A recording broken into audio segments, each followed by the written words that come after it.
Okay, this is my first video on this channel for a little while. What I wanted to do on this video actually was do a review on the new prisonplanet.tv layout. What I mean by that is, if you've been to prisonplanet.tv or follow Alex Jones or any of his broadcasts, you'll know that over the past couple of weeks what he's done is he's rolled out what is called Infowars Nightly News. And he's basically completely rebranded prisonplanet.tv to push, his nightly news program, his special reports. He's got a rant section now, which I guess is like a behind-the-scenes type of setup and whatnot, which is really nice. It basically a completely rebranded site. Looks really good. And again, with Alex Jones, I've always liked some of the stuff he gets into.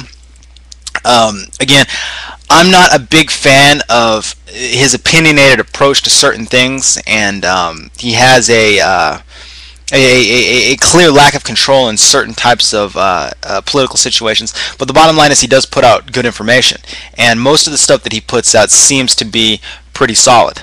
Again, I think that a lot of these researchers, one of the biggest problems that they have, or a lot of these people that try to get out information in the so-called truth movement, is the fact that a lot of things are overcomplicated when they put it out. They talk about how all this information is available, on how there's an elite, how there is a banking elite group that is manipulating the Federal Reserve, that is doing this, that's doing that. And what ends up happening is you get what's a lot of people that listen to that kind of stuff get information overload. And at that point they just kind of shut down. They go, okay, this is too much, a little bit ridiculous, getting kind of crazy.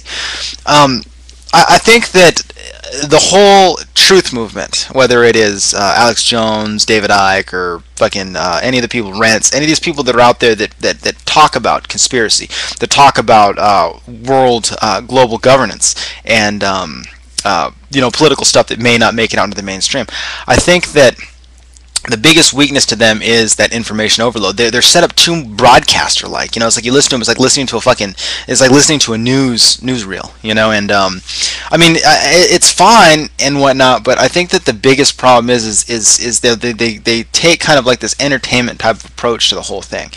And when you listen, a lot of people listen to Alex Jones, even though he claims he hits tens of millions of people a month and whatnot.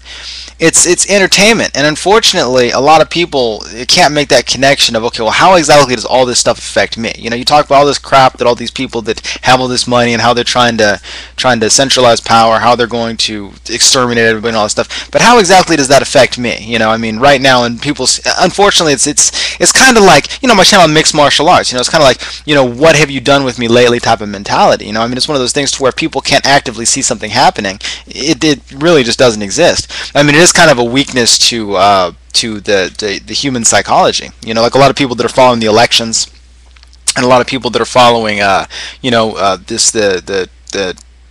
candidates for this 2012 presidential election. Everybody knows. I mean, it's pretty much common sense. Everybody knows that Ron Paul's getting the shaft. Unfortunately, it's only the revolutionaries, the political activists that really care about it, and it kind of sucks. I mean, it's one of those things to where, yeah, Ron Paul is clearly getting the shaft, but realistically, I mean, unless people say something or people do something, what's really the point of talking about it? It's just like one of those things to where, yeah, okay, we know there's issues, we know there's problems, but other than crying and whining about it, what is there that you can do about it? Now, one of the interesting things I was reading, there's a couple articles that are out, and they're talking about how technology in the public domain is, used to be, when they used to talk about it like 10 years ago, it was like 50 years behind the military. Like we're kind of like in this locked time period where technology just doesn't improve. But they say that now it's to the point where the military technology may be in the hundreds of years ahead of what exists in the public domain. Now, whether or not that's true, I don't know. But, I was listening to this really interesting interview with Alex Jones. I don't remember exactly what channel it was on. You might be able to YouTube it and look it up. But they were actually talking about UFOs, which is funny because Alex Jones never gets into talking about UFOs and things like that. Not on his own show anyways, but I think he was a guest on some other show. And it was just like this brief topic that comes up. But they were talking about this thing, where a lot of the UFOs, like the Flying Vs and the certain types of UFOs, are actually government aircraft, experimental government aircraft, kind of like the B-2 bomber. They had it 30 years before they actually put it out to the public. He's talking about, the technology that exists there, and and the reasons and the psychology of why we would be in kind of like this locked technological state. Now again, the psychology of like an elite, a global elite that is pushing a agenda of world domination or whatever. The only issue with that is no matter what kind of group of people you get together, they're not going to agree on everything. So the thing about the elite is they're not all going to be in agreement on how the world should be governed. If they take control, if they are actually able to implement what it is they're planning.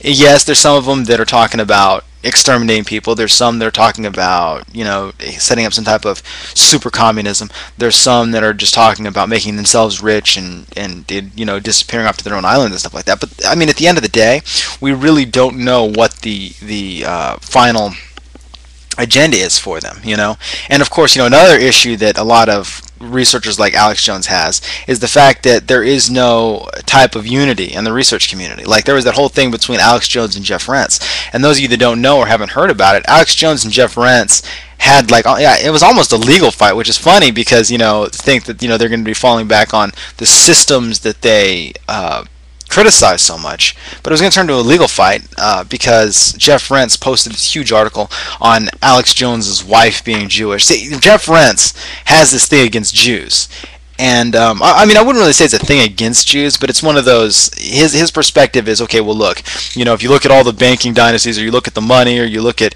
people in power, they're all Jews and they all promote Israel. So Zionism is this big, crazy idea.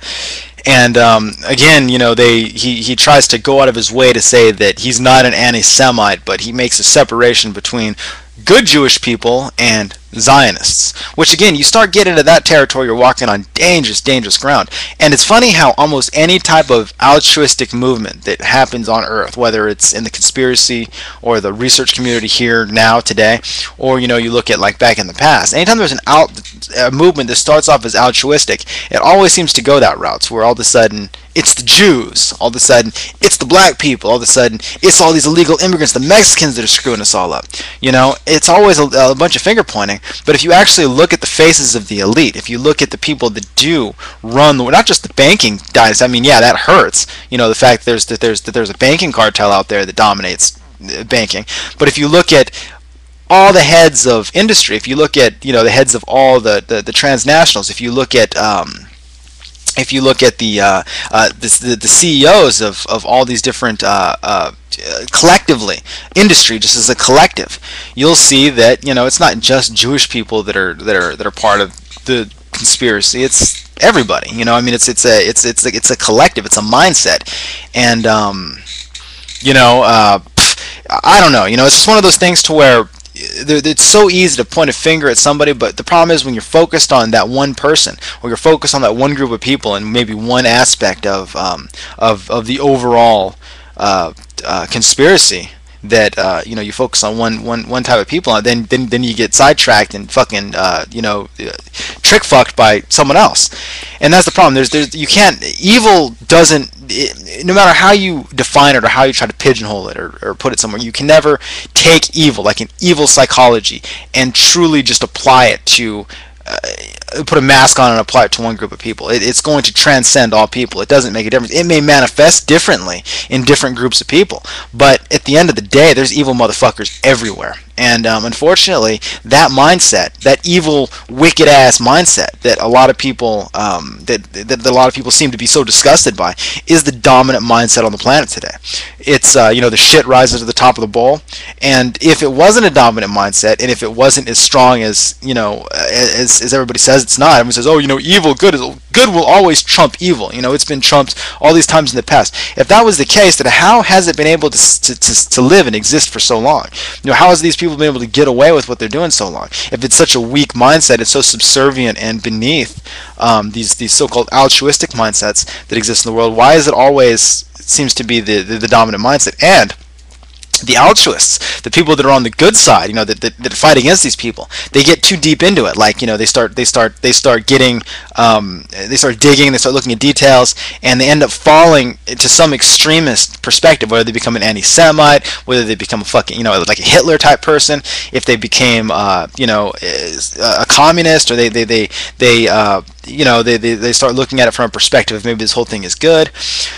I mean, it's just one of those things to where the evil mindset sneaks in at any point, and just because there's a group of people that are in power right now that want to dominate the world, I think that is just part of the human condition. I mean, look at some of the big video games that are right now, like, for example, let's take a look at The Sims, or a game like Tropico, or Black and White. These are games where basically you play God, okay, or you play like a very powerful person in the government, or a city or whatnot. Well, what makes these games fun for people?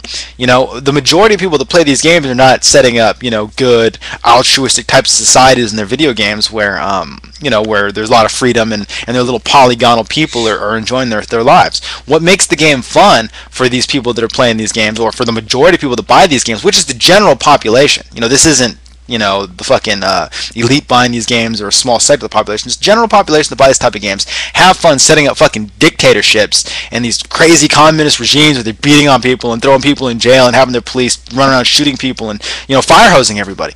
And it's just interesting. You look at that.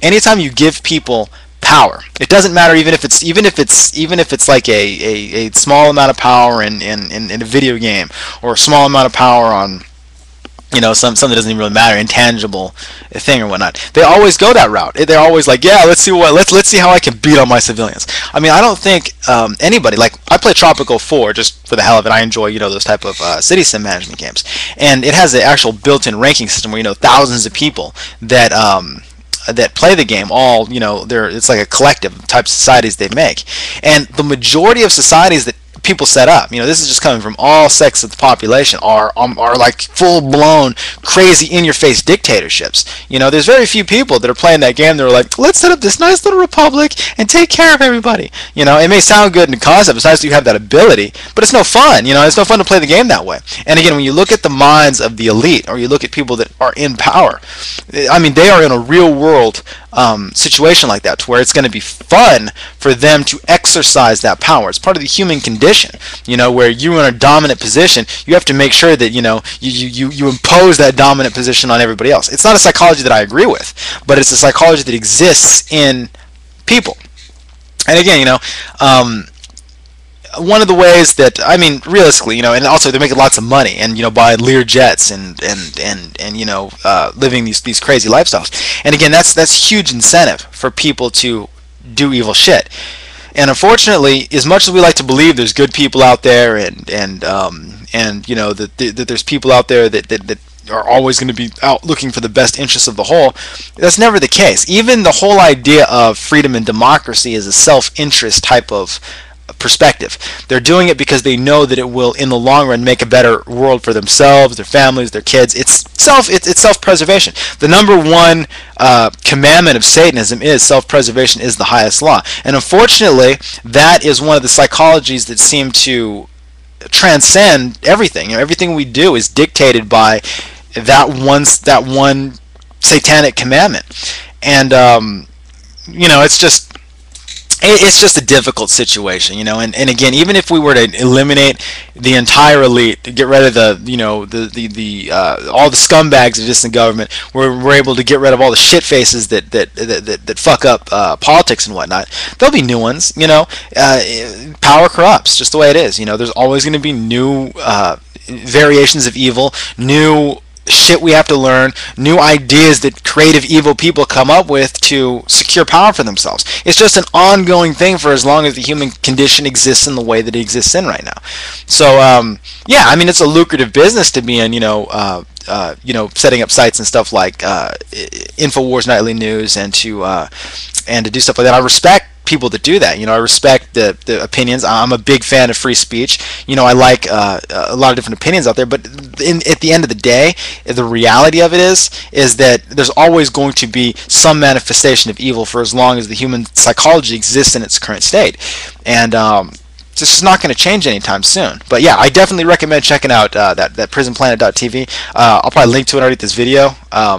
Great site, some really good information, and it'll get you thinking. So that's the video for today.